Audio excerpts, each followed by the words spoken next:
Just so whatever you add, like I'll just look over to see the Ray changes. Wu is working out of a garage and living the American dream. Every day is very fascinating. There's no routine. Wu, an engineer who went to the Massachusetts Institute of Technology, co-founded a company called Wind.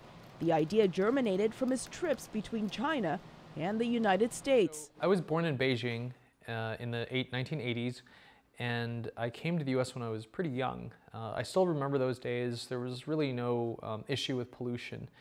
China was still very poor, so there were no cars on the road, there were no factories. And I would still go back and visit my relatives, including my parents, pretty often. And with the rise of China's economy, the environment has taken a turn for the worse.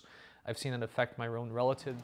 Wu and his team have built this personal air purifier as a way to improve the lives of people who live in polluted places. My mom was a little nervous, but Eric Munoz, another MIT engineer, says his mom wasn't sure about him joining a startup.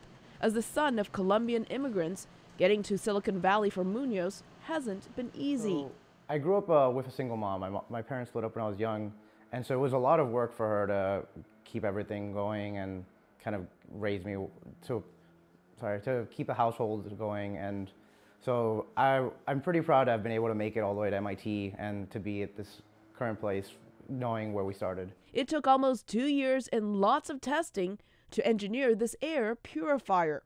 Wu says his team created elements on controlling airflow, invented this sensor to monitor air quality, and wrote a corresponding app from scratch.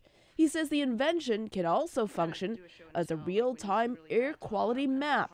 If enough people have sensors like this one and a cell phone with GPS, then the information on air quality can be crowdsourced and people will be able to know the air quality in different areas in the city. I think ideas are very powerful. I think ideas are important to rally people, but just having ideas is far from enough.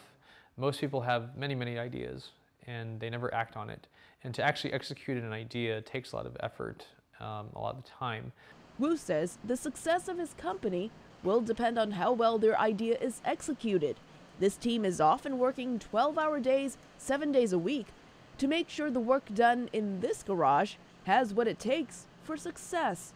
Elizabeth Lee for VOA News, Redwood City, California.